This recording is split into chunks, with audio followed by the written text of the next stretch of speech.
पाठ 2 वर्ण विचार फोनोलॉजी। परिभाषा वह छोटी से छोटी ध्वनि जिसके और टुकड़े न किए जा सके वर्ण कहलाती है। वर्णों के क्रमबद्ध समूह को वर्णमाला कहते हैं। किसी भी भाषा के समस्त वर्ण इसी वर्णमाला में आते हैं। वर्णों के भेद।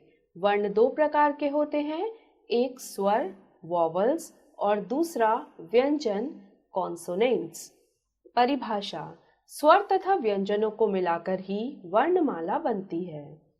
एक स्वर जिन वर्णों का उच्चारण बिना किसी अन्य ध्वनि की सहायता के होता है उन्हें स्वर कहते हैं। हिंदी वर्णमाला में कुल 11 स्वर हैं।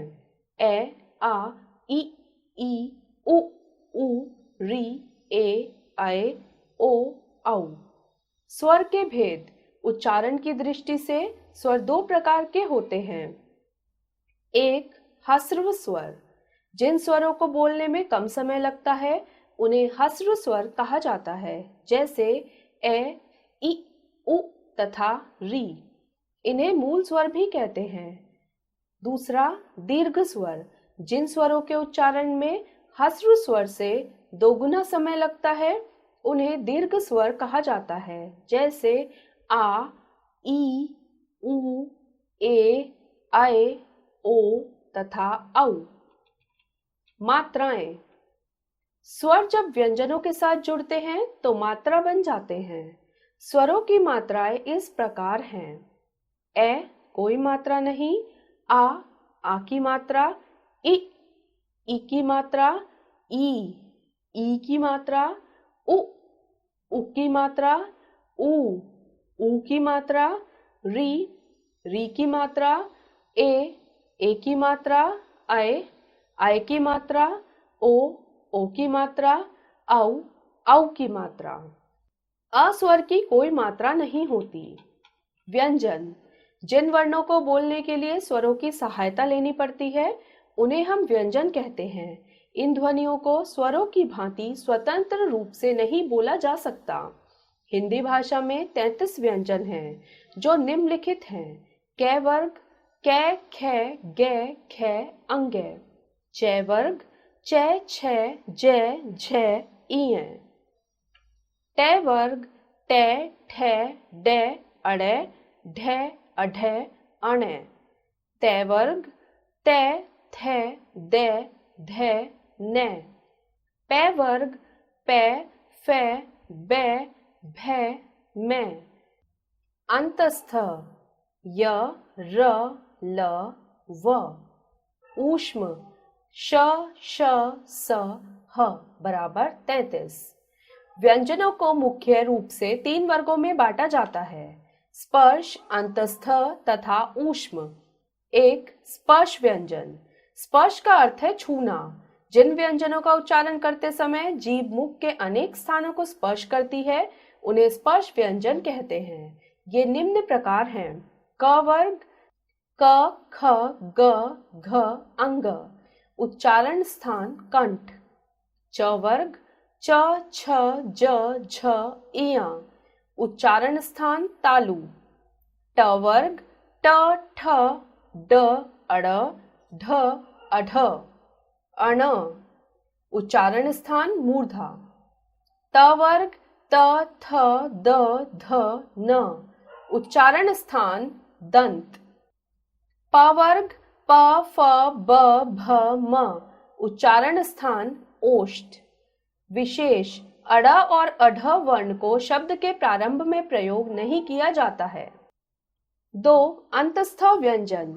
अंतस्थ का अर्थ होता है अंदर या बीच में। जिन व्यंजनों को बोलते समय जीभ मुख के किसी भाग से पूरी तरह स्पर्श नहीं होती उन्हें अंतस्थ व्यंजन कहते हैं, जैसे य, रे, ले, वे।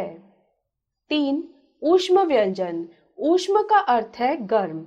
इनका उच्चारण करते समय हवा की तेज गति से मुंह से रगड़ खाने के कारण ऊष्मा गर्मी पैदा होती है, इसलिए ये ऊष्म व्यंजन कहलाते हैं, जैसे श, श, स, ह। अयोगवह। हिंदी वर्णमाला में स्वर और व्यंजनों के अतिरिक्त 2 वर्ण और भी हैं, ए तथा अह। इनका प्रयोग स्वरों के पश्चात किया जाता है। स्वरों के साथ प्रयोग होने के कारण ये व्यंजन नहीं बन पाते और स्वतंत्र रूप से गति न होने के कारण ये स्वर भी नहीं कहे जा सकते। अंग तथा अह को क्रमशः अनुस्वार और विसर्ग कहा जाता है। अनुस्वार, जब किसी वर्ण का उच्चारण करते समय हवा केवल नाक से ही निकलती है तो लिखते समय उसके ऊपर बिंदु लगा दिया जाता है, जैसे रंग, मंच, दंड, अंडा, डंका आदि। विसर्ग, इसका उच्चारण ह की तरह होता है। इसका चिन्ह द्वारा दर्शाया जाता है, जैसे अतः, प्रातः, प्रायः, पुनः आदि। अनुनासिक, जब किसी वर्ण का उच्चारण करते समय हवा मुख तथा नाक दोनों से निकलती हो तो लिखते समय उसके ऊपर चंद्र बिंदु लगा दिया जाता है, जैसे आंख, माँ, सांप, हंस, चांद आदि। संयुक्त व्यंजन, जो व्यंजन दो व्यंजनों को मिलाने से बनते हैं उन्हें संयुक्त व्यंजन कहते हैं। ये मुख्य रूप से चार हैं: श, त्रय, ज्ञ, श्रय। श बराबर क जमा श, क्षमा, कक्षा। त्र बराबर त जमा र, मित्र, शत्रु। ज्ञ बराबर ज जमा इय, ज्ञान, यज्ञ। श्र बराबर श जमा र, श्रम, विश्राम। र का प्रयोग, एक, व्यंजन के साथ र जुड़ने पर व्यंजन के ऊपर चिन्ह लगाया जाता है, जैसे कर्म, कर्ता, शर्म आदि। दो, र के साथ व्यंजन जुड़ने पर व्यंजन के नीचे चिन्ह लगाया जाता है, जैसे क्रम, प्रार्थना, ग्राम आदि। तीन, ट वर्ग के साथ र जुड़ने पर व्यंजन के नीचे चिन्ह लगाया जाता है, जैसे ट्रेन, ट्रॉली, ड्राम, ड्रामा आदि।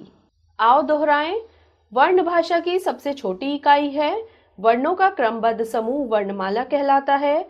वर्ण दो प्रकार के होते हैं, स्वर और व्यंजन। स्वरों का उच्चारण स्वतंत्र रूप से होता है।